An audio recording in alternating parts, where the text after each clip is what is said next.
Hello, everybody, and welcome to Wrestling with Wrestling, episode 103. We are starting probably 15 minutes late because for some reason I did not work out the schematics of how all this works, and I didn't sit down with the Obi-Wan of the former show, Steve Schatz. Yeah, I didn't actually ask him, all the ins and outs of this, but we finally figured it out, and here we are.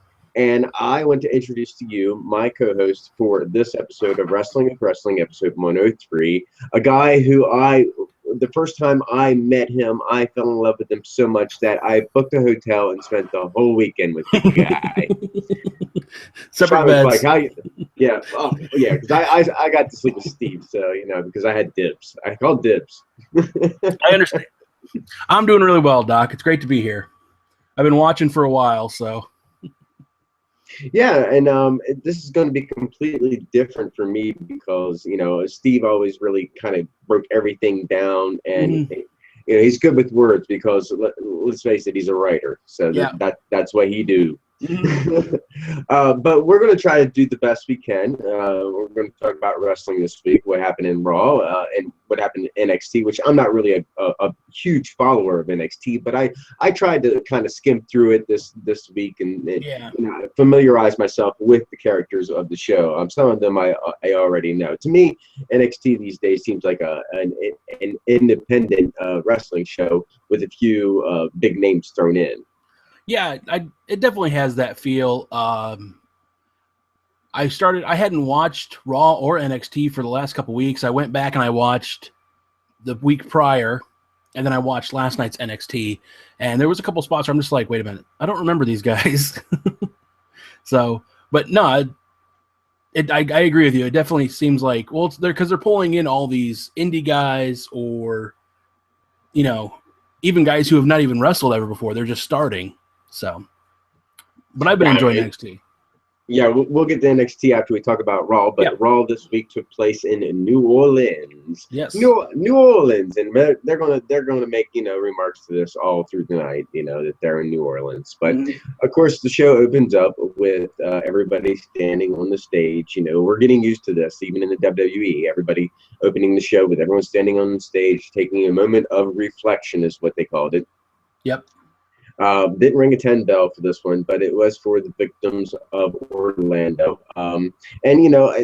This is something that we can discuss because, we're not always going to need to talk about wrestling. We can talk about issues outside of wrestling that need to be that are important in today's society. So, I've been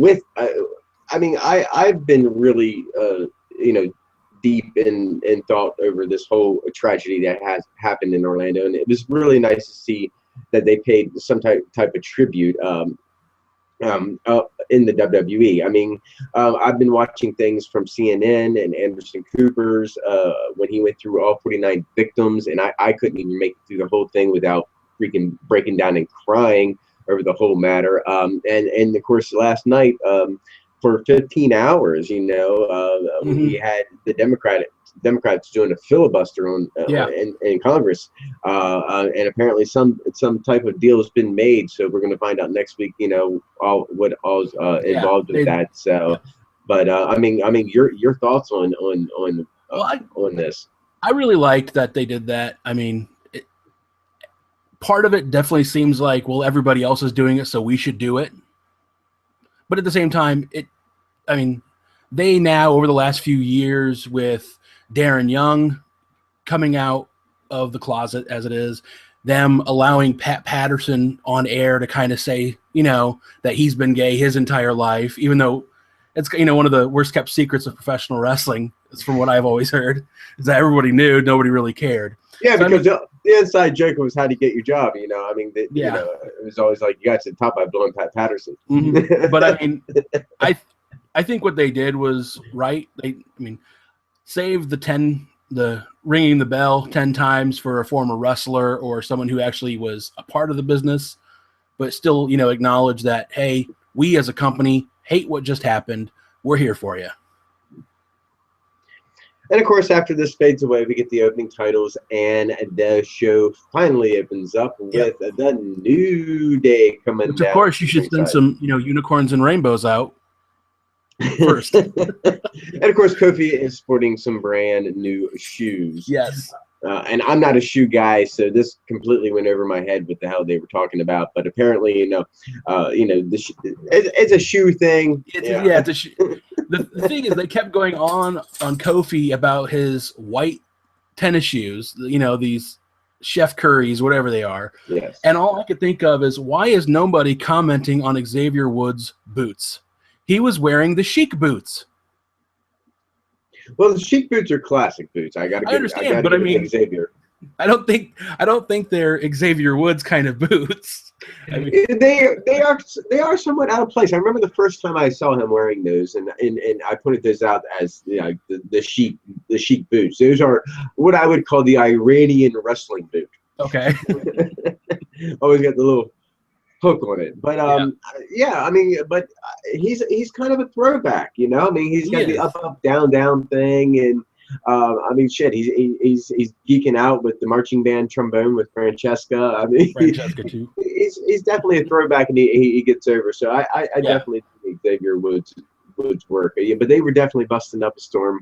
On Kofi's shoes, and they were talking about their WWE Tag Team Championship matches coming up in Money in the Bank, and before they get too deep into it, of course, the music hits, and Big Cass and Enzo Amore come down, and boy, these guys look really sharp, don't they?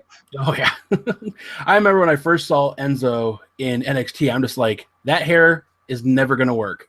He is never going to get over with a look like that. And yeah, I'm wrong.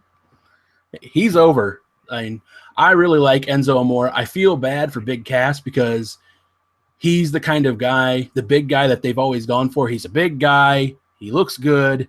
And he can, for the most part, he can kind of work in the ring. He's still a young guy. But with him without Enzo, I don't think it's going to work. Well, I mean, I would have to call you on that one because those few weeks that he was pushed, I mean, the crowd was still behind him, and I felt bad because it's like there was a little taste of what Big Cass could do without Enzo, and then it almost put a question mark on the future of this tag team because I think Big Cass could survive. I mean, he's a good looking guy. He looks a lot like Test to me. But he's got charisma. He can speak. And I recently watched that episode of Breaking Ground, where everybody got was told they were getting called up. And you look at that locker room there, and Big Cass and Enzo are dressed in suits. Yeah. And to me, that's exactly what WWE likes. They like that kind of stuff. People that they show up well dressed and they represent themselves as like that when they're not in their wrestling characters. So and Big Cass. Every time I saw him outside of the ring, man's in a freaking suit. Yep. So well, I definitely think. I mean, it looks like he's got the ability and he's got a chance. He doesn't seem like he's too comfortable on the mic yet. Like maybe he's not comfortable saying scripted material, and I can't tell if Enzo's saying script or if he's just going out there and following bullet points. So I mean, I don't know. I would say that Enzo probably has a little bit of free will, but he has to probably pass it by somebody first. Yeah. The bona fide stud thing is. They changed it from thug to stud. Mm-hmm. So. But that stuff is borderline because, we had that banter between them when they talk about Francesca going out, on Bourbon Street. And, Enzo was like, I had Francesca all night. I was pouring drinks down. And that was a little silly. Go ahead. It got to the point where I'm like, okay, I understand why they're doing this. Can we just move on? Because I love the New Day. I love Enzo and Cass. I don't mind them working together, talking together, going back and forth, but it's like you're kind of pushing the boundaries of me caring about this segment. Mm-hmm. I want the match. Let's see this match you guys are going to have, but I don't care about who's blowing Francesca. Well, apparently the WWE universe didn't really care too much for it either. But soon that was all going to be changed up because my favorite tag team I mean, it's definitely my favorite tag team. I'm going to Yeah. explain here in a second. The Vaudevillains come down, and both those guys do their thing, and Aiden English grabs the mic and starts to sing. Yeah. He's a little off key though. I mean, I don't know if he's used to singing to such a big crowd. Isn't that the thing that all heels have to be off key when they sing? Oh, but he was such like pitch perfect in NXT. Yeah. I mean, he hit some of the notes, but the whole thing was, they're going to be they're pushing their four-man tag match, and before he actually even gets through singing, they were going to be the new WWE tag teams are the best in history. Yeah. My boy Luke Gallows. And just in case you didn't know, I know. Yes, I managed the guy. He stole your name. I brag about it, yes, and he stole my name. It was out of honor to me. He went to TNA. I like to tell the story. He went to TNA, and he wanted to be reminded of where he came from, and he took my name. So thank you, I appreciate it. But he's back where he belongs, part of the club with Carl Anderson, and they came down and pretty much called it like it is. Said y'all are acting like a bunch of goddamn children. Yep. And if you're not going to take this seriously, then go ahead and do what you want, joke how you want, but at the end of Money in the Bank, me and Anderson, we're walking out with those tag team championships, and it was believable. Yeah.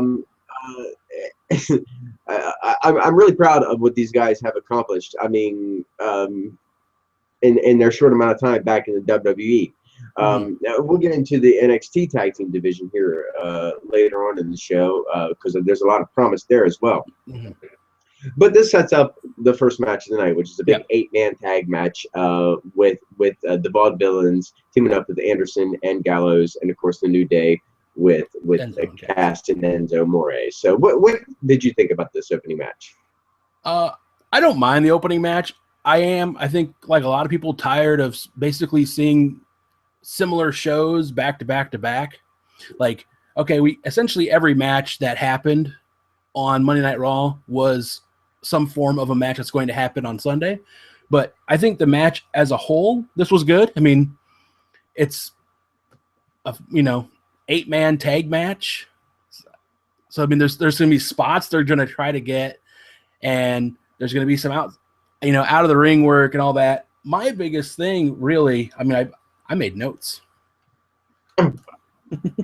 I just made like small little this segment this way. I really props for Luke Gallows. I love the way he took that clothesline over the top rope. I taught him how to do that. I mean, it just was so smooth. I mean, and it looked really violent with how fast it went. But you could tell he went to the ground, was perfectly fine. He knew what he was doing. And then my other thing is, I don't get the point of Carl Anderson holding the guy's legs during the Magic Killer. It's filler. It's killer filler. It's it's like, oh, we it's a tag team, so they got to have a tag team finish. What can these guys do?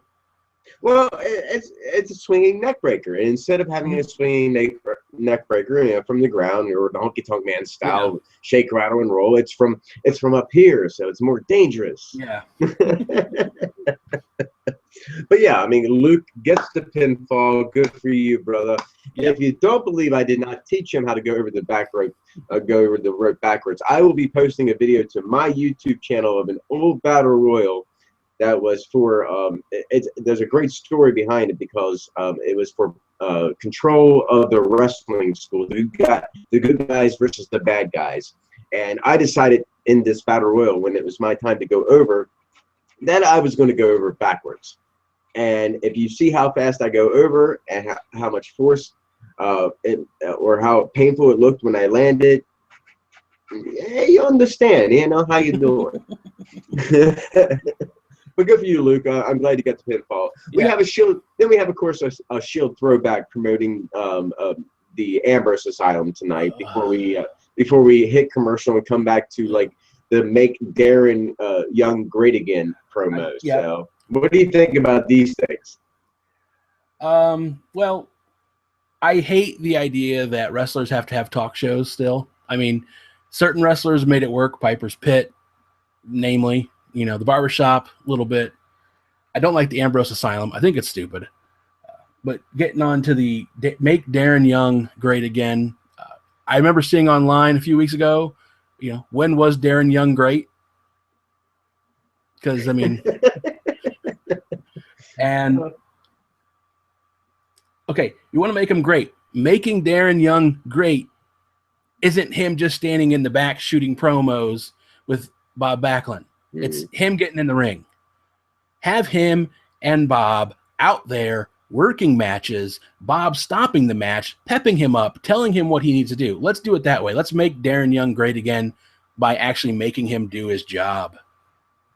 Well, I mean, we have this with another tag team happening right now, but they're just promos. We haven't seen them in weeks on the show, and we're going to see the promo was a little bit later in the show, but it was Shining Star tag team. So I mean, this is a tag team I think has ultimately failed. I mean, really, they're going back to this whole Darren Young thing. I mean, it's a little awkward to me. I mean, Darren Young, I think he looks good. I think he could be pushed right. I think maybe he could go back down to NXT for a while and gain some following down there. I mean, he has a great look about himself. Does he need Bob Backlund? That craziness of Bob Backlund, it just to me does not fit. I mean, the whole shenanigans are going through with making him run and saving his money. It just seems a little a short bus to me. You know what I'm saying? Yeah. And it definitely feels like, well, we've got Darren Young. We can't just fire him. So let's give him something to work with. And I think it's creative having nothing for him. And unfortunately, maybe him not having anything for him. I mean, it's, you go back to the New Day. Creative had nothing for them. New Day was able to get it so that they could run with something, and now it's become this. And I just don't see the point of this whole thing with Darren Young and Bob Backlund. It's just, if you want him to be good, you got to get him in a ring. He can't just stand in the back with two obviously different cameras at two different locations. I mean, maybe if they were face to face and he was, working out and, it was like, no, you got to stop. You're not doing this right because you don't feel it. You're not feeling this, bench press or whatever. Mm-hmm. But how do you feel about a bow tie? I don't mind bow ties. Bow ties are cool. I want to learn how to tie one. I saw a video. I don't know how to tie one. Give me a clip on. But we see this backstage promo with Shane and Stephanie. They're arguing once again over who's going to be in control of Raw or SmackDown when SmackDown finally goes live. They're bickering back and forth. Stephanie wants both of them. And Shane's like, well, you're out of your freaking mind, sister. SOS. But then Kane shows up, which it was good to see Kane because we haven't seen Kane in quite a few weeks at least. But he basically, like last week we had Teddy Long. This week we have Kane. Of course, because we want to promote it with people who were formerly in charge. But we got Kane winning the job of running SmackDown this week. So he shows up. Yeah. And he comes prepared. I mean, he's got his resume. He's got a letter of recommendation from none other than The Undertaker. I mean, which apparently was, when it was folded up, it must have said Undertaker on it because he held it. I didn't get to see it very clearly. They tried to. I guess they didn't pan in quick enough or something. It was supposed to say Undertaker. But why would an Undertaker have written Undertaker on the? Yeah, I know. Just so they know before they open it, they're reading something of the Undertakers. Could have been hand delivered by a druid. But we're still not doing any matches right now because we're going to a backstage promo with Zack Ryder talking some shit with some irrelevant guys that we'll never see again. But then Sheamus comes up and, he gets in Ryder's face about laughing at him because, the things that apparently Apollo Crews has been playing on him lately. He thought that was funny. And then, when he gets up in his face and Zack Ryder teases him saying, "Oh, hey Apollo, how you doing?" Takes off running. All childish stuff, but it really just sets up for the match to come in later on in the show. Yeah. I mean, what do you think of these kind of promos? This one's not as bad as others I've seen, but at the same time, I'm just watching this promo, and all I can think of is less than a year ago, Sheamus was the World Heavyweight Champion, and now he's having to go against a guy like Zack Ryder, which no offense to Ryder. He is extremely talented, but at the same time, it's like the WWE has been crapping on Ryder for the longest time. They give him the IC title for one night. It's like his WrestleMania moment was completely just, well, we need someone to have the title, and let's give it to you for a night. So, but it was a bona fide freaking WWE WrestleMania moment for Zack Ryder. If anything, that paid his whole damn career off. It's true. I mean, and I think everybody watching that match and the build up to that ladder match at WrestleMania was like, Zack Ryder? Seriously? Are they just throwing him in there because they needed another body? Nobody expected him to win. So, but yeah, this whole thing, Sheamus, being punked by Ryder as he ducks away, just more filler. We've had an hour of show and one match. Yeah, I wanted to point out all this kind of stuff that's going on between matches. It's like, when are you going to get that talking about the next match? Yeah. This is what wrestling is. It's a ton of freaking filler, and I want to purposely do this. But we are going to be getting this to the next match, maybe, because we're going to be setting up Titus O'Neil versus... Well, no, you skipped over the Shining Stars.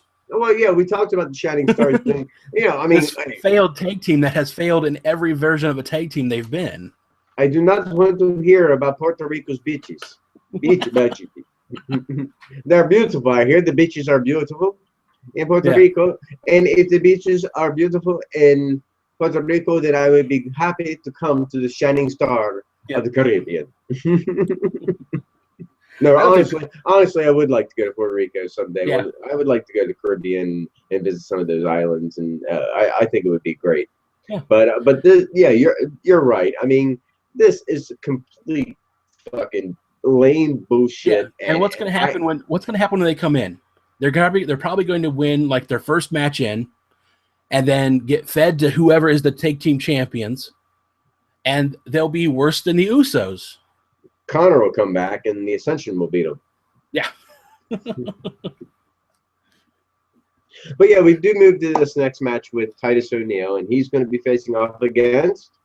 I don't know. We don't know. No, never happened. Yep, Rusev come running down, and he's going to show us what he's going to be doing at Money in the Bank by basically beating and then living crap out of Titus O'Neil, not giving him a chance in hell or at this moment. So it was a total freaking beatdown spot right here. So that's all this was. That's all it was. It's just Rusev beating someone up because Rusev can beat someone up.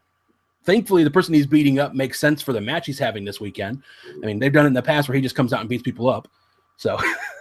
Well, I talked before on the show that Rusev seems to have a thing about beating up black guys. Yeah, or Vince likes to have Russo beat up black guys. I don't know. I'm just saying. He may have bit off more than he can chew right now. Yeah, so he may have. Yeah. But I mean, I remember sitting there watching, and I'm just like, okay, sweet, match 2, an hour in, no match, match. Yep, so we get to the top of the second hour, and we see our second throwback video of what the Shield has accomplished, because we want to see the Shield back together, because we're going to be seeing them completely separated here in this next segment called the Ambrose Asylum. Yeah. Dean comes down. This is an interesting segment, and I have to give it up for Roman. I mean, he started off really, really slow, but I felt a little bit of his passion when he got up in Seth's face. So when he's actually started to talk, besides of, the guys going in with the belt, the guys leaving with the belt. Seth is freaking brilliant. I mean, Yeah. Bar none, the guy went through the moments. He basically pulled out history of the Shield's action, and then, of course, he turned it around and went heel about when he defeated, or when he turned against all of them, or when he stole Roman's moment. Even hey, doggy. I don't know who he's barking at. Oh, that was my dog. That was my cat. I'm sorry. But no, even got in Dean, basically, teased Dean a little bit and say, how did Roman earn his spot? Because he got to beat you. And it was an interesting segment because, you do have this, and then you have Dean in the middle, who is in the Money in the Bank match. Oh, absolutely. What he said toward the end about it could possibly be him stealing the show is credible too. So which could then be, let's say, just hypothetically, Seth Rollins wins. Dean cashes in right after that. The next pay-per-view, could we not have a three-way match of the Shield? Well, I mean, that is definitely possible. It would be, Roman Reigns never got his title defense. Seth Rollins never got his title defense. Let's do that way. But, this segment, as much as I complain about talk shows for wrestlers, this one wasn't horrible because it did have that interesting, Seth Rollins. If you haven't seen the WWE special thing about him, that was basically it was, when he got injured and his road of recovery back to the ring, that was really well done. Mm-hmm. And they should have made that available to everybody for free and then brought Seth back in as a face, because clearly people want to love him and nobody wants to like Roman Reigns. But I love the whole, rebuild, redesign, whatever it is. And Dean comes off a little bit of a dork to me these days. I really tried to give Dean a moment where he could shine, but he had done such repetitive moves, such things that were dumb to me, like coming off the second rope. And don't be a party pooper. Yeah, and then you get the whole crowd chanting "party pooper," which that's like the most the crowd's been alive the entire night, unfortunately. And then he stopped for a second and did this little "I'm a little teacup" pose. Yeah. And they're like, what the fuck are you doing, D? I mean, if anything, he's good for shits and giggles. But it's like, to me, he's losing the limelight. I'm not taking him as seriously as I really used to back in his indie days. Yeah. And even Roman wasn't horrible on the mic this time. And I think that is because these two guys, Dean and Seth, he spent a lot of time with.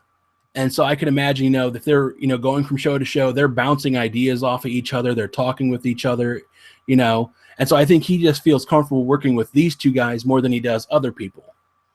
And maybe he feels more comfortable on the mic when he's talking with these two guys as well.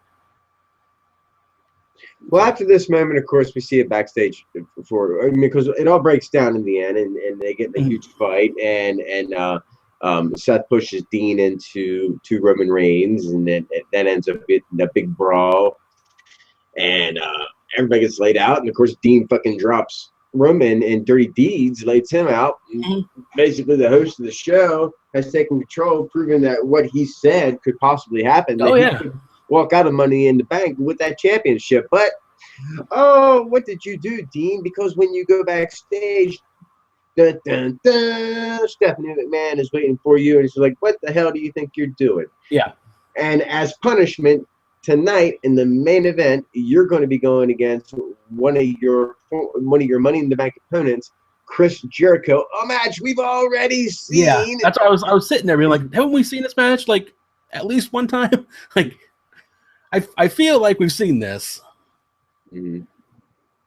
But that's okay, because I have full faith in Chris Jericho. The man will make any match look good long enough. But we come to the next matchup. Finally, a next matchup, which is Charlotte versus Paige at ringside. We have Natalya and Becky Lynch. And, of course, at Charlotte's side is Dana Brooke. We haven't really been on for a month, and Dana Brooke has recently come into the mix. What do you think about Dana Brooke? I really have no thoughts on Dana Brooke. I don't think she's necessarily ready to be up on the main show. And I think that's the character they're portraying, is that she's not ready to be on the main show. It's just that the person, she was aligned with Emma. Emma's out. So we'll align her with someone else. Let's just continue this character somehow, somewhere else. I for some reason, I feel the same way. I feel like when she first entered into the scene with Charlotte, she almost forcefully trying to steal her spotlight, where Charlotte was wanting to pull her back, constantly in the Ric Flair strut, and it's just the way she holds herself, I think. And I don't know. For me, I feel like she is absolutely not ready to be joining up with the main roster. But that's the way they're playing her off, as the protege that Charlotte's. But we had this matchup, of course, with Charlotte versus Paige. Becky and Natalya doing commentating at ringside for no apparent reason, except for to talk about how Paige can't, or how Charlotte can't be trusted. Yeah. And it's a really good, really quick ladies matchup. Paige is showing some strength here. Yeah. And of course, she gets started at the ringside, and as counted out, Dana picks her up, chucks her back into the ring, and calls for the match. 1, 2, 3 against Paige. But yes, Paige wins over Charlotte. Does this not put her as #1 contender? Yeah. I mean, it is traditionally, if you can beat the champion, then you get a title shot. But we'll see, because right now they're going with this whole Natalya and Becky Lynch for this coming Sunday. For now, but they're also teasing dissension already with Dana Brooke. Yeah. And hey, you got to talk about the Flair flop. Oh, absolutely. I was like, man, how do you separate yourself further from your father, except kicking him to the curb, but to continue to the only thing we can continue to do the strut, and now you've entered the Flair flop fall. You also did the figure 4. All we need now is for her to be thrown into the turnbuckle and do the flip over and the little stutter step. No, she did a little bit of that. She did a little bit of the flip into the corner. She hasn't got it all down yet. I mean, Flair didn't do it early in his year. That thing used to be smooth back in his day. Yeah. But Paige gets to 1, 2, 3. So this is a rarity, because I don't think it's going to go any further than what we saw on Monday Night Raw. Probably not. But good for her, because Paige really deserves this shit, and it's just too early to let her fucking fall far. I agree. I definitely agree. And it's women like Paige in the company that make me think maybe they should have a women's tag title. We've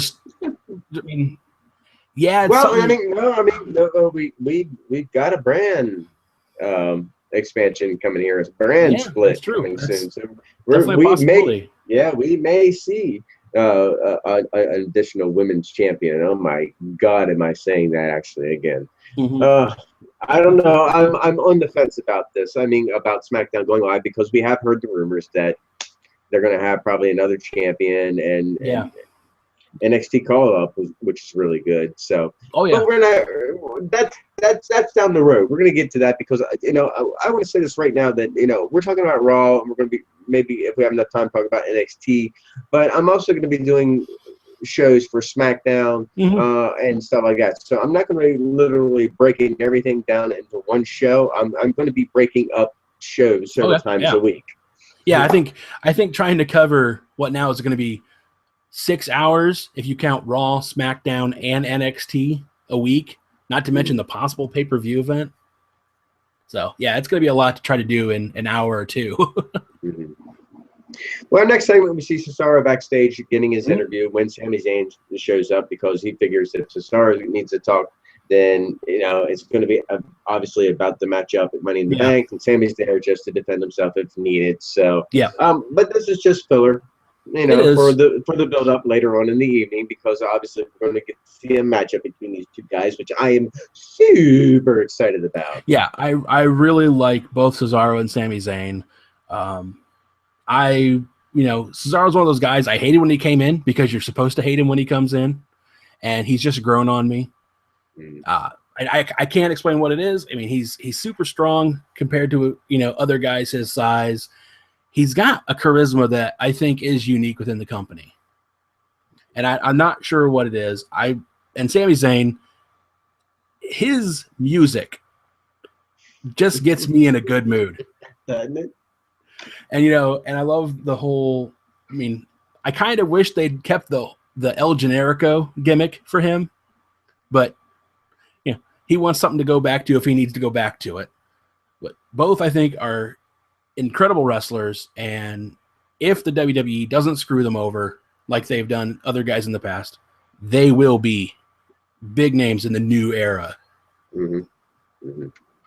Well, after commercial or before commercial, or one of those commercials, we see Charlotte and Dana backstage. Charlotte gives Dana a blast of shit over costing her a matchup against Paige. She is completely right here. Dana was at fault. I mean, I would have just taken the count out. That's a more honorable loss than a pinfall.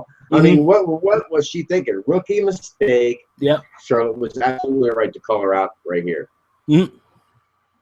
I agree. But now we're going to move to Sheamus versus Zack Ryder. This is the matchup that was built earlier.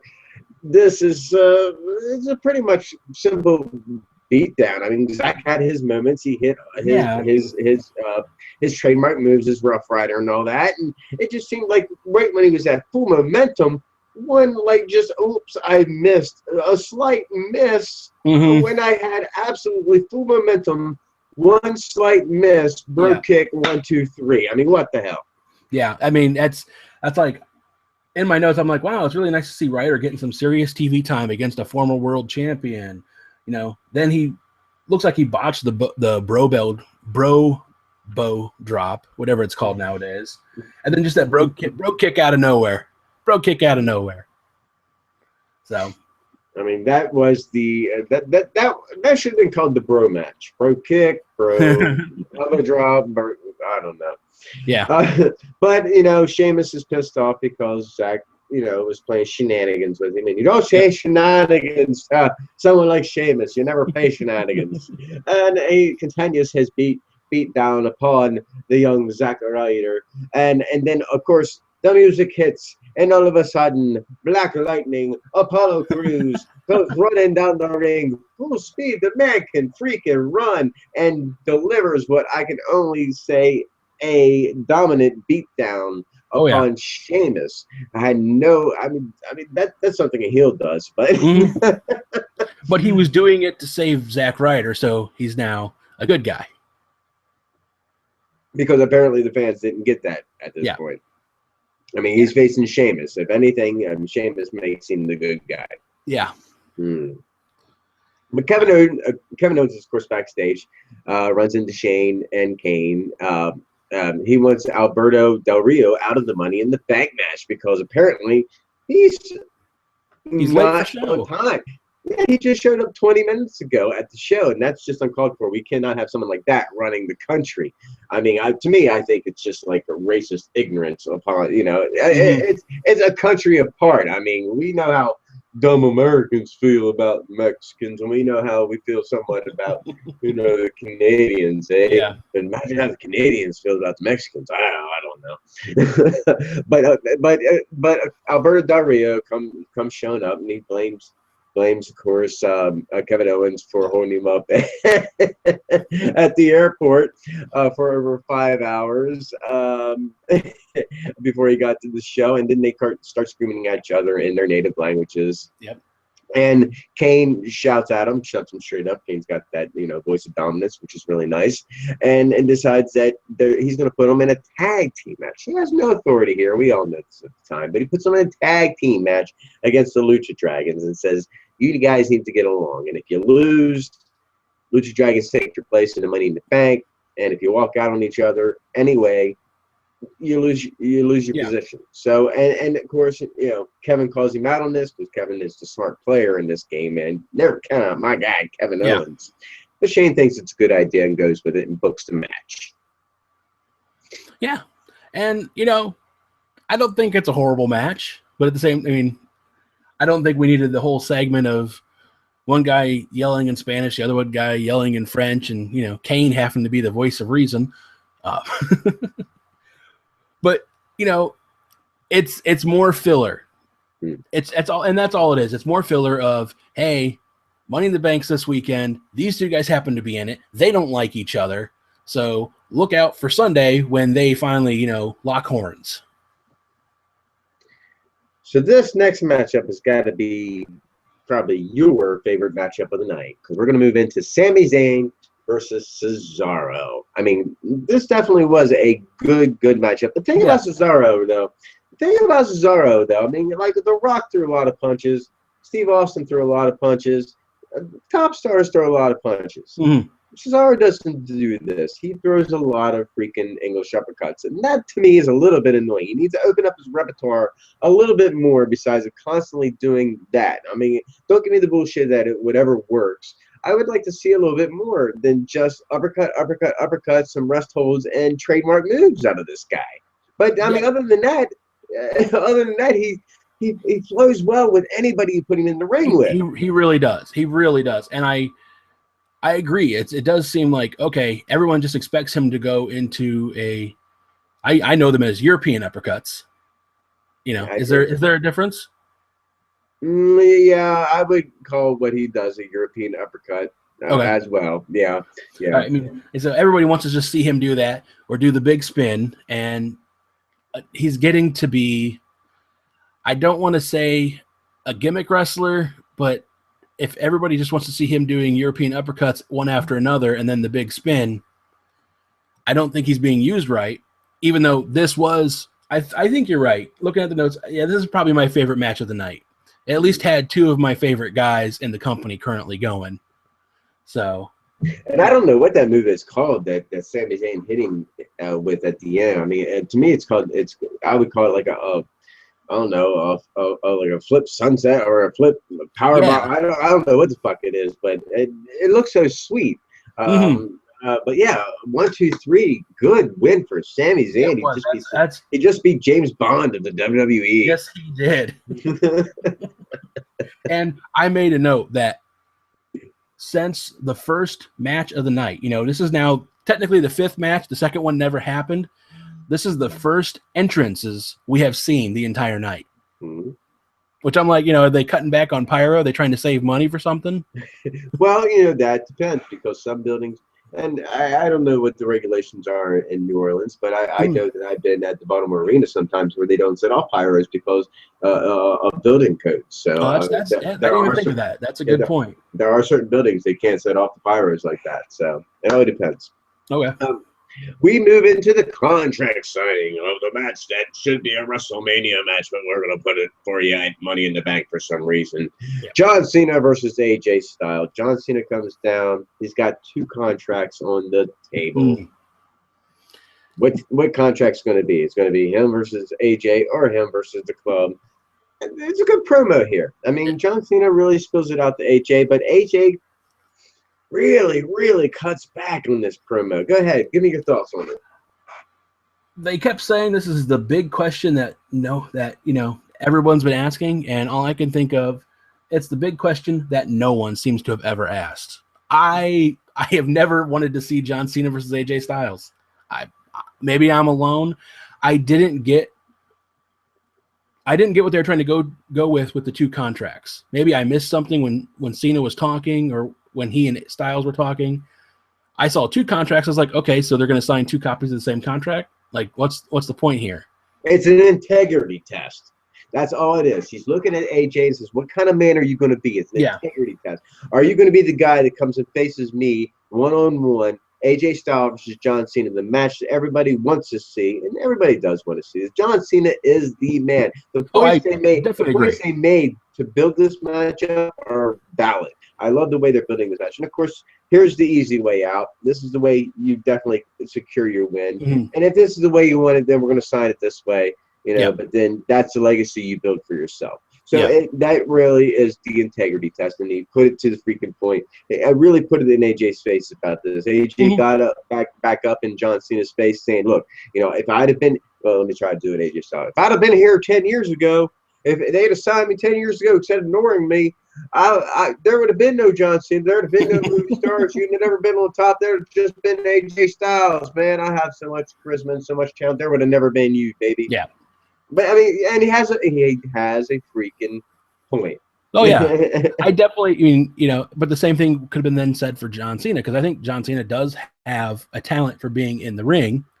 Mm-hmm. Even with his 5 moves of doom, he could have gone to TNA or something like that and made a big name. Heck, John Cena could have saved TNA. Who knows? Mm-hmm. But I mean, once I realized why there were 2 contracts, that one is saying that the club is barred from ringside, and the other one, I guess, was a no holds barred match or something, a no disqualification. I mean, I don't know for the club to be allowed to join in the match, they would have had to have a no disqualification, because the contract still said John Cena versus AJ Styles. Unless you made it a valid handicap match. That's true.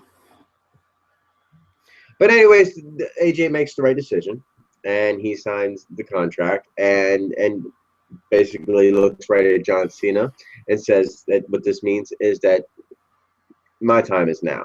Yep, and your time is up. So this really is interesting. I want to see this matchup because, yeah, this is what AJ has to do. If he wants to solidify himself now as a great wrestler, the thing to do is to score. Kevin Owens freaking did it. Is score a win over someone like John Cena. Mm-hmm. Someone like solidify your legacy by someone like Brock Lesnar beating The Undertaker. It's moments like these. So AJ needs that win over John Cena. Is John Cena good enough to do that? I mean, he just returned. Can he take a loss after his? Yeah, I definitely think Cena can take a loss to AJ Styles and be fine. It's not. I don't think it's going to hurt his career. And if Cena does lose, it's just going to build for another match. Mm-hmm. Mm-hmm. And I think that's what I could easily see them pulling this into 3 matches. So, but I'm not a huge fan of AJ Styles. Like I like him in the ring. I'm not a huge fan of him as a person. So I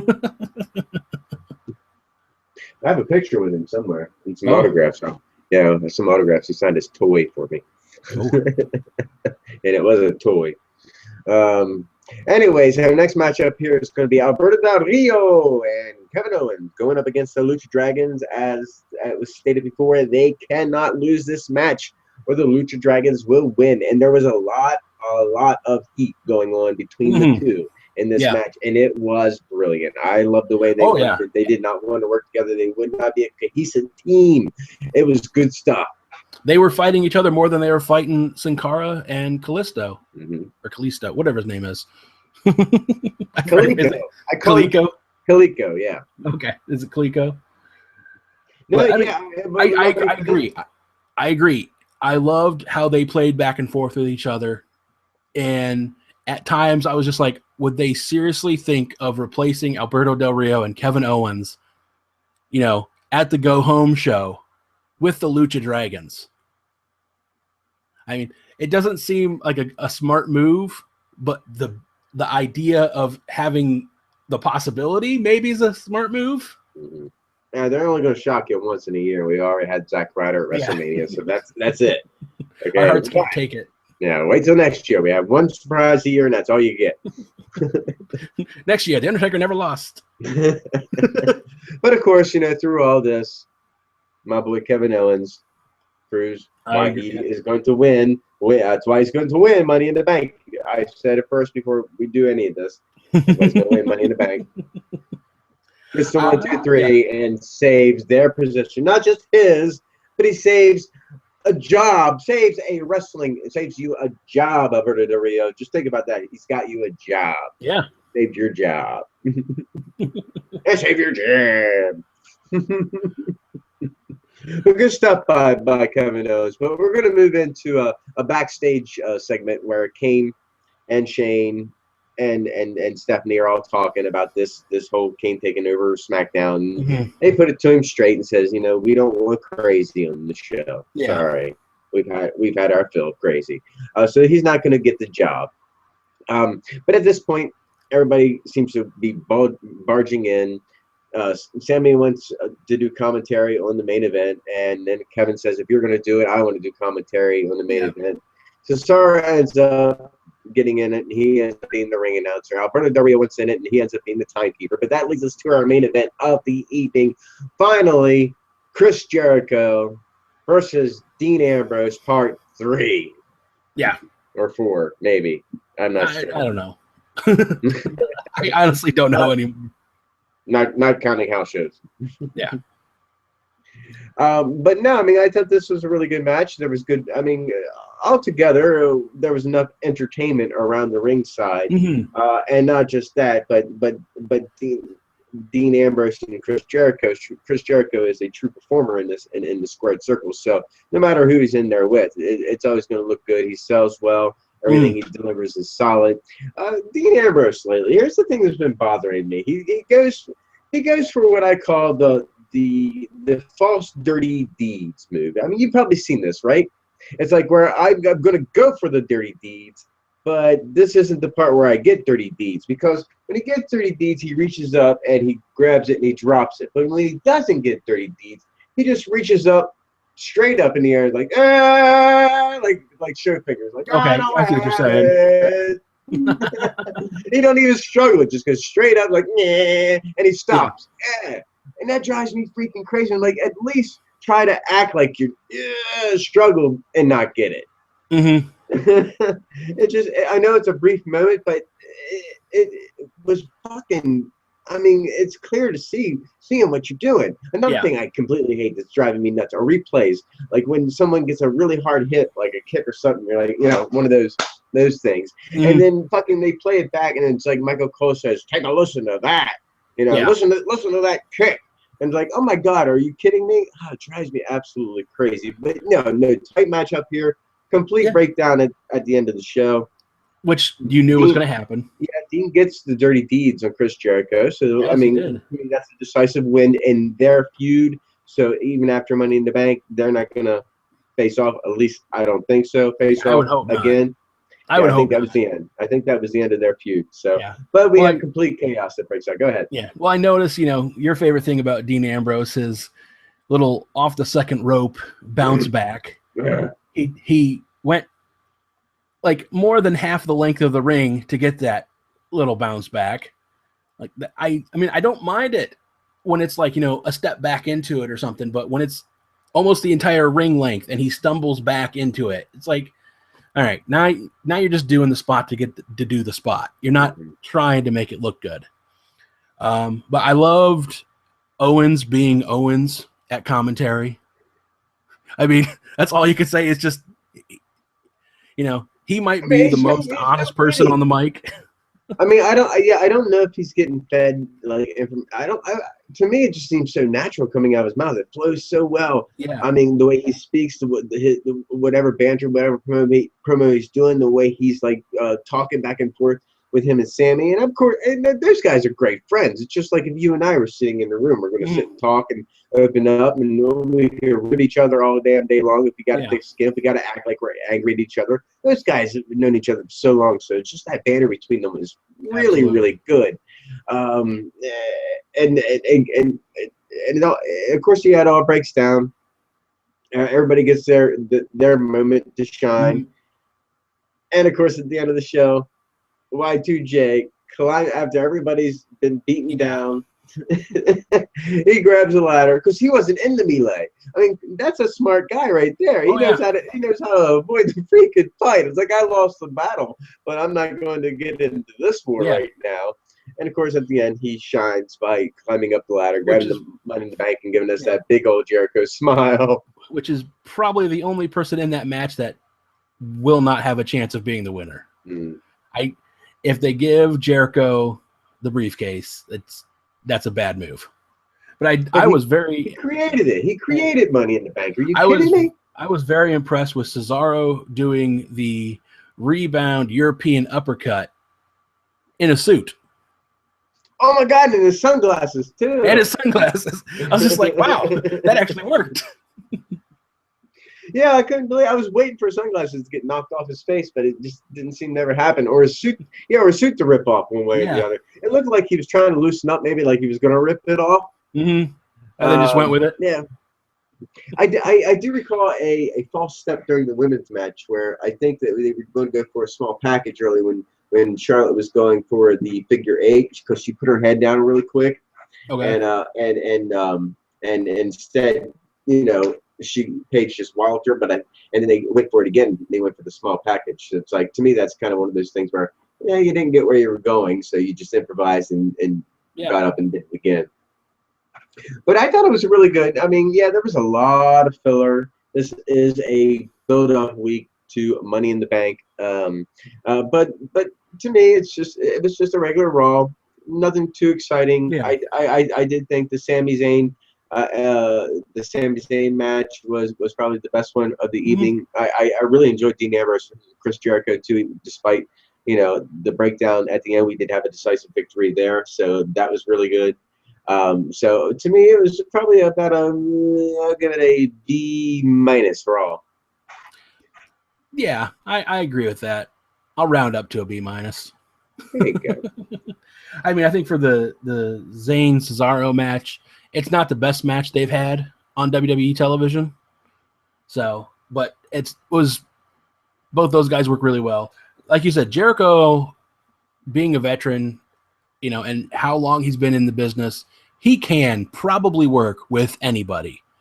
I mean, if Andre the Giant was resurrected, tomorrow, I think Jericho and him could have a good match. He is the best at what he does. I mean, Andre couldn't really work a match later on, but I think Jericho could make it work. No, the only way Andre ever lost a match is if he allowed it. Yep. But that was Raw, ladies and gentlemen, from New Orleans this week. So I thought it was really good. But we're going to move over here to NXT, which took place June 15th. They, of course, took they did their takeover review of what happened at Takeover. Of course, you watched it on the WWE Network. Yes. What do you think of Takeover? I think it was really good, except for what they called it. The beginning of they called it the beginning of the end of the beginning, whatever it was. Yeah. I'm just like, okay, so what? Is NXT over?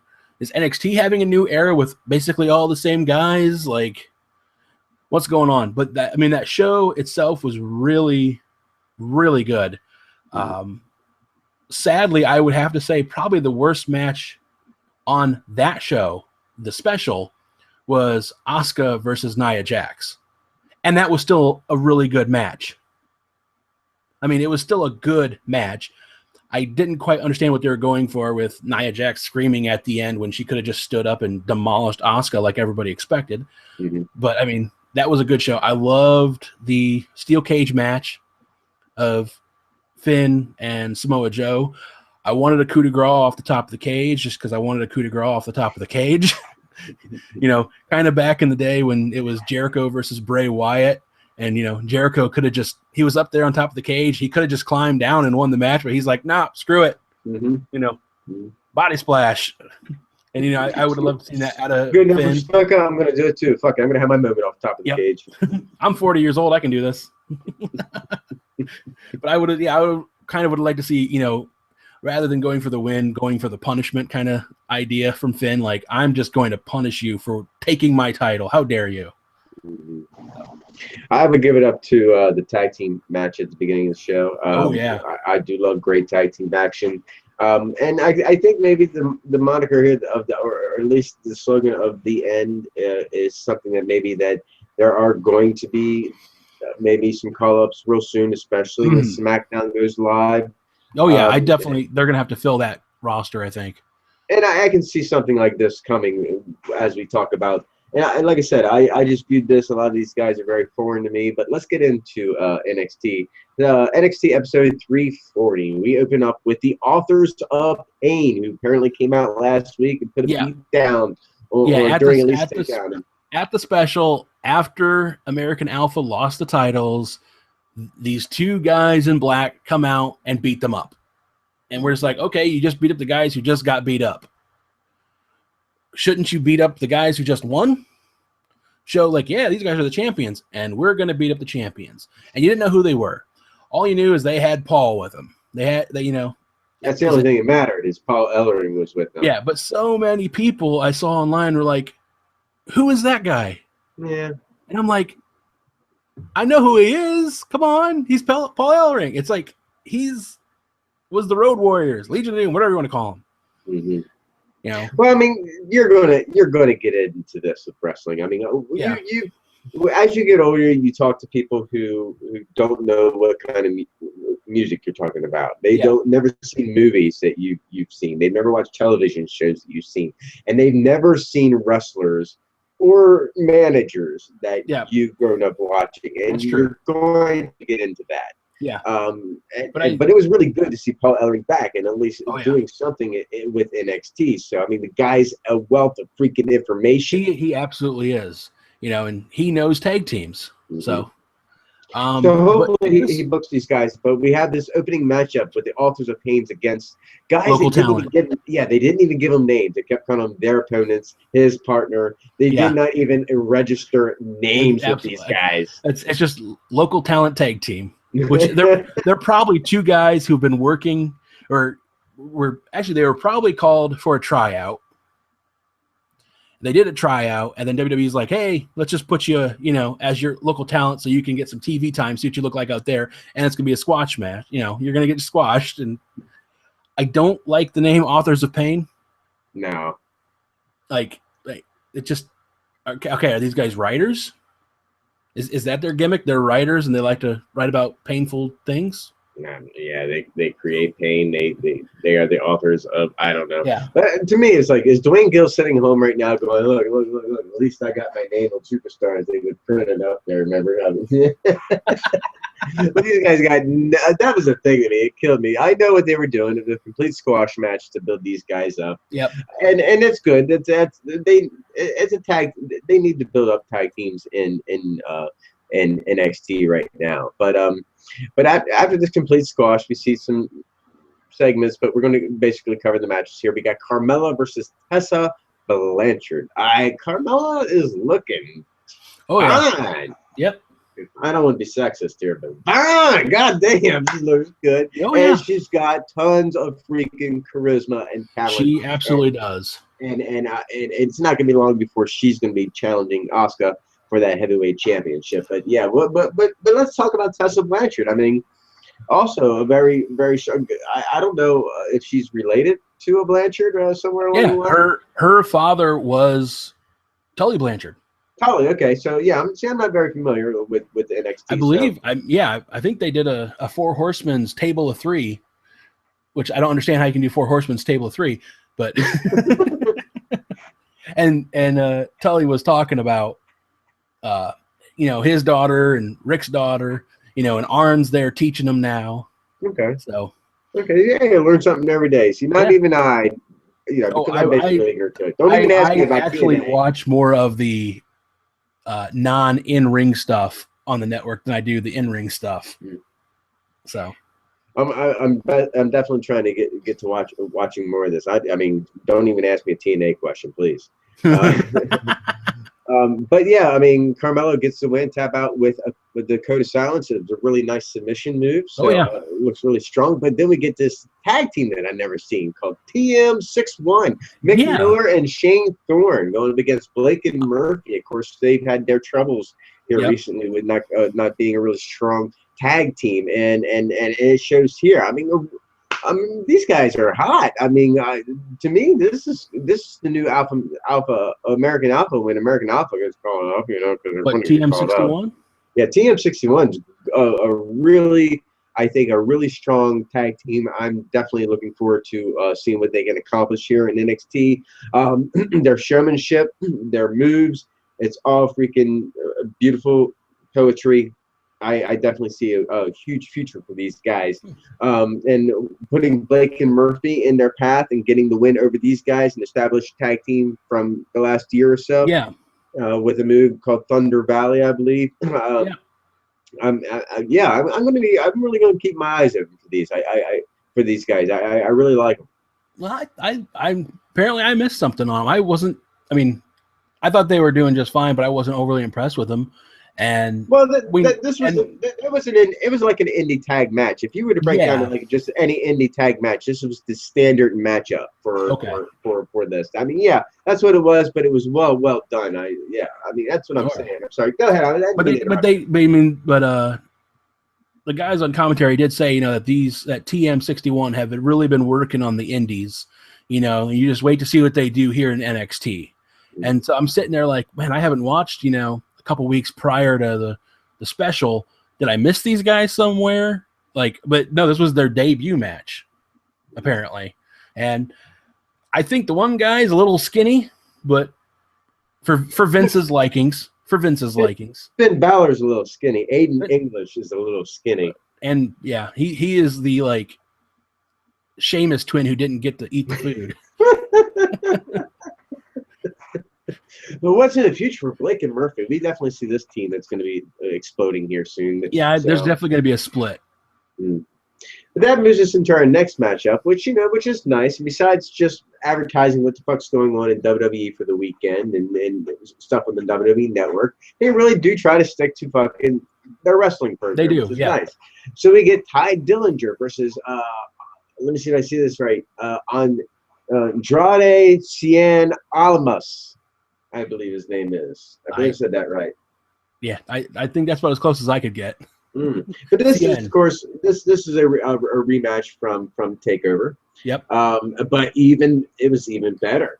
Andrade really showed that he could step it up. He can compete here.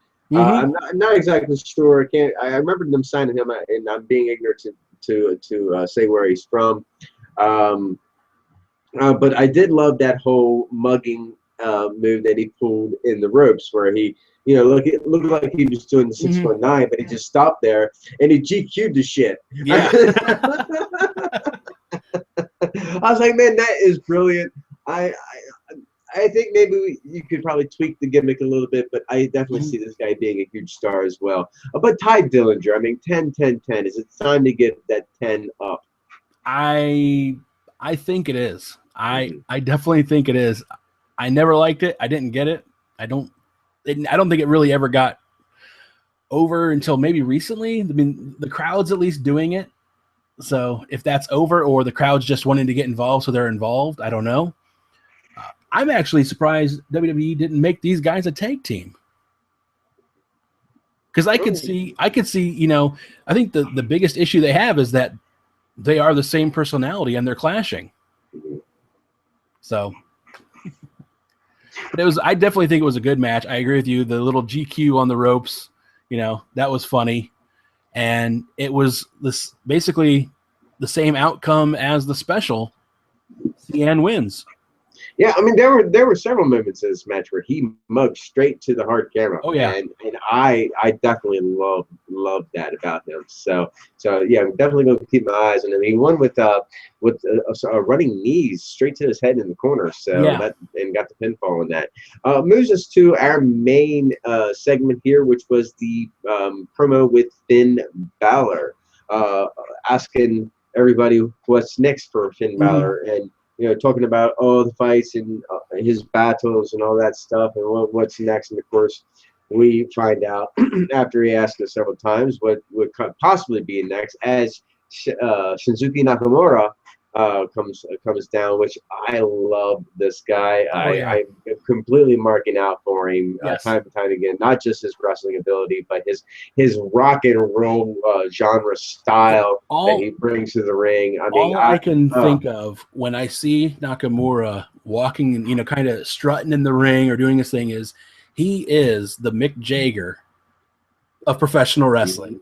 He's just like, this is my stage, I'm gonna take it. And he just, and it's something so, I think, foreign to the WWE, what he brings. And I mean, and he's extremely talented. I think he is going to be another one who can work with anybody. And I love that running knee. I love that running knee of his. I mean, Jesus, the man's tall enough. Yeah, he'll definitely be able to work with anybody that WWE can throw at him. But is this the go-home show, the go-home feud, the one we want to see in NXT? I mean, this would definitely sell. Oh, if it was, well, unless you're on the network, but it would sell like pay-per-view buys. This is a high topic. I definitely think it topic could matchup. But yeah, is this the go-home match for Finn Balor for his call-up? I mean, we heard the crowd chanting for Balor Club, Balor Club, Balor Club. Yep. We saw him throw up his two sweeps. Yeah, we saw all that. Is this just a precursor? I think it is. I think that come July 19th, when they go to the brand split, I could see him being one of the top guys on SmackDown. So I definitely think it is. And I mean, you could even do it with Nakamura. I think Nakamura has the ability that if you wanted to leave Finn in NXT, which I don't think they should, he's been there long enough. But if they wanted to send Nakamura instead, they could. Both of these guys, even in Nakamura's short time with NXT, have shown that they are more than capable to be on the main roster. Okay. Well, with that pretty much wraps up NXT, and I don't want to drag everything out too much longer, but I did throw out a message about if any promoters wanted me to talk about their wrestling shows for the weekend. So let me get around to this. This weekend, ladies and gentlemen, at the Sam Michaels Park and Rec Building at 235 Sam Michaels Lane in Harpers Ferry, West Virginia, Atlantic Terror Championship Wrestling returns. That's Saturday, June 18th, 2016, a bell time at 7 p.m. Fans can bring their own weapons in the main event as Chucky Manson faces off against Deuce Donatelli. The Atlantic Terror Championship Wrestling Championship will be on the line as Shorty Smalls defends against Tate Griffin. Also in action, we're going to see High Tide, Bodie Williams, R.I. Smith, Vanessa Fox, European Syndicate, plus many more. If you want tickets, they are just $13 for ringside. They're $10 for general admission. For tickets, you can call 304-707-5851. Or 717-977-1305. That is Atlantic Terror Championship Wrestling this Saturday night at the Harpers Ferry Sam Michaels Park and Rec Building, bell time 7 p.m. If you're in that area, check them out. I'm going to be promoting more shows like this. If you want me to do this for your wrestling show, I'll be happy to do so. And with that, I want to thank my good friend Sean. I know that we're going to be cutting this a little short. I think we've worked out the bugs. So next week will be on time, right? Yeah. Well, do you want to discuss Money in the Bank or make predictions at all? Or do you have the lineup? Because I didn't get to I got it right here. So yeah, pull that up for me. We'll talk about it. All right. So we got lead the way. Lead the way. All right. So the pre-show matches, we got Dolph Ziggler and Baron Corbin. And this is this the second time they've gone at each other? I can't count the ball shots. I think this is the second time. In the first one, Baron Corbin won. So I'm going to predict that they're going to be going for a rubber match, and this will be Ziggler. Baron Corbin's going to win this one. I'm sorry, but Baron's a beast. You can't let him lay around just fighting with Dolph Ziggler all the time. He needs to start building his career, and that means going through Dolph Ziggler in this match. It'll be the final one that they have. All right. The other pre-show is Apollo Crews versus Sheamus, which again, I'm like, last year Sheamus was World Heavyweight Champion, and now he's pre-show. So I think it's going to be Apollo Crews. Good call. I'm going to take Sheamus because you can't count the ginger guy out, man. The guy's been there for years, and he will kick your head off in a moment. He did it to Zack Ryder this past Monday night, and he can do it to Apollo Crews. And it's not going to hurt Apollo to take a loss to Sheamus. And it could build up for like another match right down the road, the rubber match or whatever you call it. I guess. I don't know. But it could lead to something like that. I mean, a feud between the two. Obviously, there's heat. And this is their first matchup, so yeah, I think that the bad guy screws him over.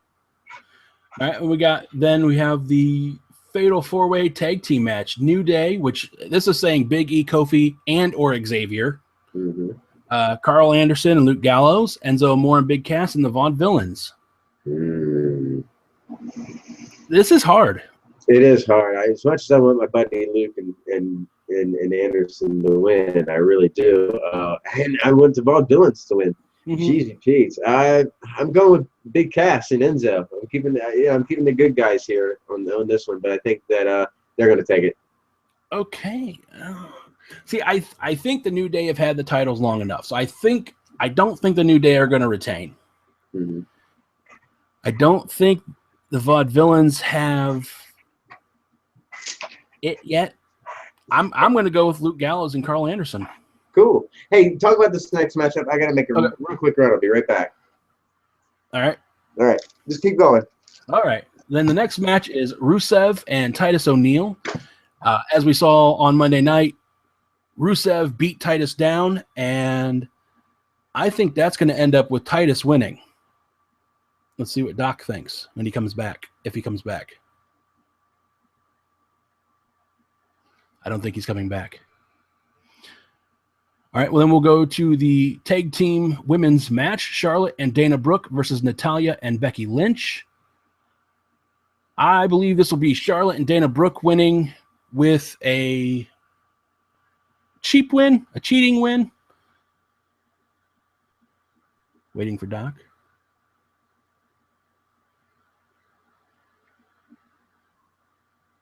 I see no Doc.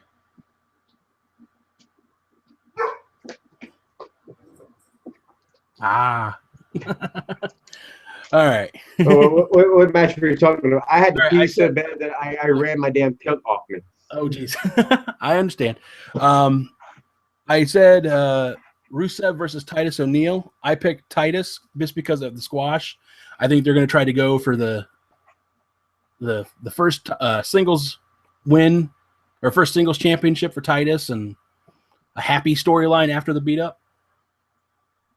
Yeah, I mean, I can see something like this happening, but I don't see the relevance in putting the title on Titus. I don't think that it would be something. I mean, it would be nice to credit for his career, but I just don't see that it's going to do anything for his career. I like him. But I mean, I like Rusev a whole hell of a lot more. Yeah. And if I was looking for the future in my company, it has to be Rusev. I mean, but then again, yeah, in the long term, you look at Rusev. In the short term, you're looking at Titus. So throw him a ball, see if he can run with it. They made this big thing that Titus O'Neil won some, Father of the Year award, and it's Father's Day. So I don't know. I think they're going to go with O'Neil. He does. Yeah, he does a lot of promos outside of just wrestling, so they put a lot of faith in him. So, I mean, yeah, you're right. I mean, I'd like to see the big man get it. Yeah. I mean, and with the brand split, I mean, it fits. You can do something like that. I mean, definitely. It's all coming pretty damn quickly. Yeah. Well, I also went on to the women's tag team match of Charlotte and Dana versus Natalya and Becky.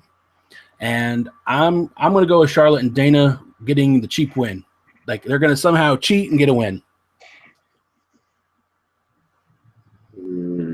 Women. Oh, why can't they all get along? I don't know. Natalya and Becky's just been looking weak. They need a strong win here, or they're just going to get flat. Dana is really going to go over them, and she doesn't belong to be over them now.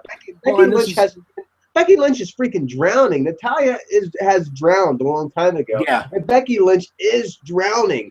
You need to throw them a fucking lifesaver in this match and give it to them. As much as you're right. It's probably going to be Charlotte and Dana, but for freak's sake, I'm Natalya. I'm going with Natalya and Becky Lynch. Fucking, I'm going with them. They need a lifesaver, and I'll save it, girls. Yeah, I think that you're probably going to be right now that I think of it, because this is not a championship match, and so Charlotte can afford to lose. And more heat between her and Dana. See, there's potential there too. Yeah. Storyline-wise. Then let's go with AJ Styles versus John Cena, where Luke Gallows and Carl Anderson are banned from ringside.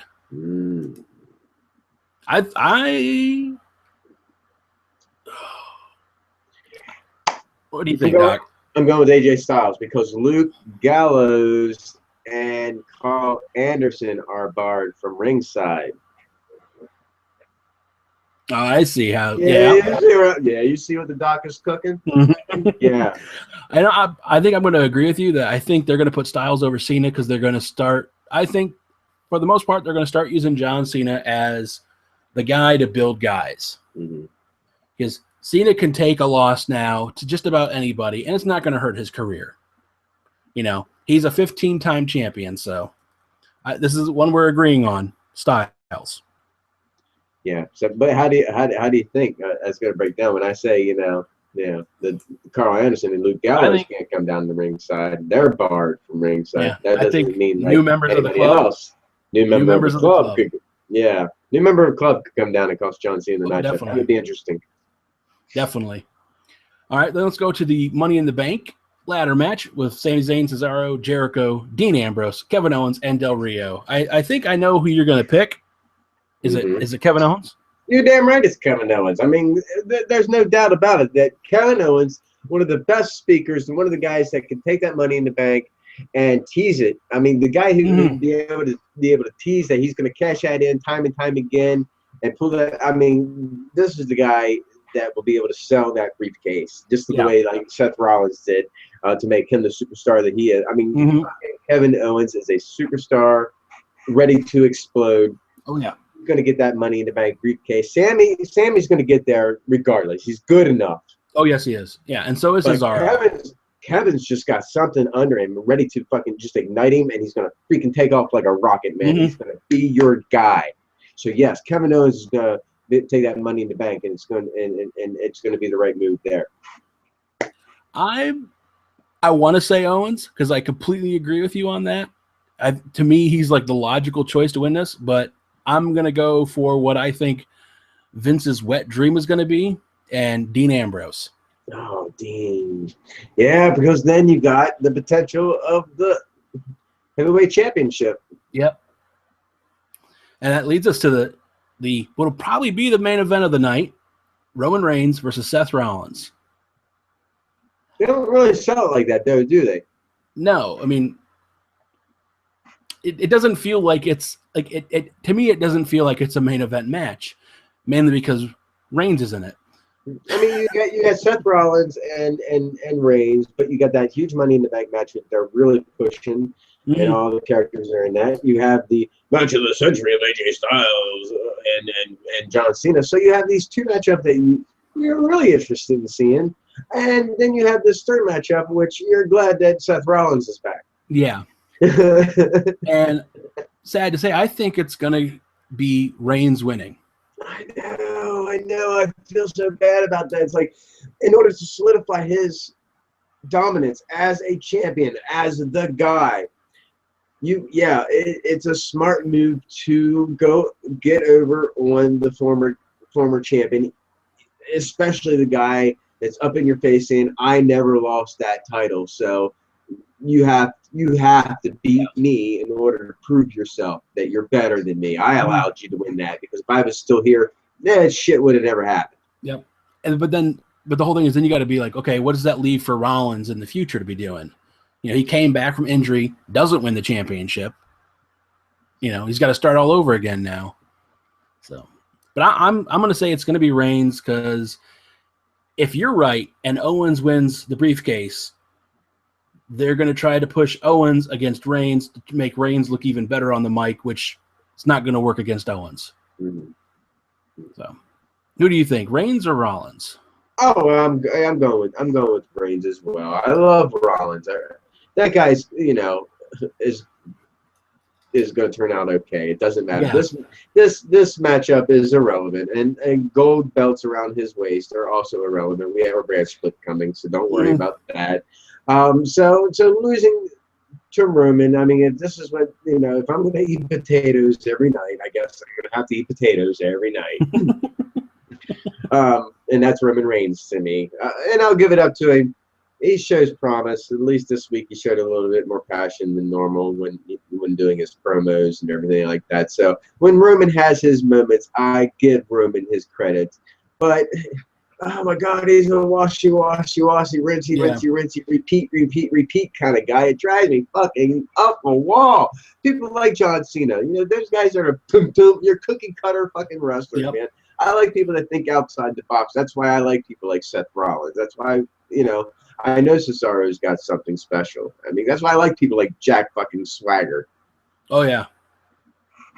But, well, that's all the matches. Yeah, that's all of it. That is Money in the Bank. That's Raw. We talked about that. NXT. That's about a wrap up for us. It is exactly 5:38, so we made up a little bit more time and tried to go a little over. But I'd like to thank my good friend Sean McPike for coming on the show today. It was really an honor to have you, and because I haven't seen you forever. Since September. I mean, yeah. Well, don't be a fucking stranger next time. I know. I'll be heading that way probably here in a month or so. So if we can stop, we will. Hey, mi casa, su casa. I know. Yeah, you pay ya. You know what I'm saying? Mi casa, su casa, you pay ya. But all right, guys. Well, thank you again. This is Wrestling with Wrestling 103. Get over to the Facebook page and like that, Wrestling with Wrestling. I will be doing updates there. The show is not tied down to any time. I could be coming live any moment, but I will be making those announcements on the Facebook page when those happens. Again, I'm Doc Gregory. Thank you for joining us, and we hope to see you next time on Wrestling with Wrestling. Say goodbye, everybody. Bye.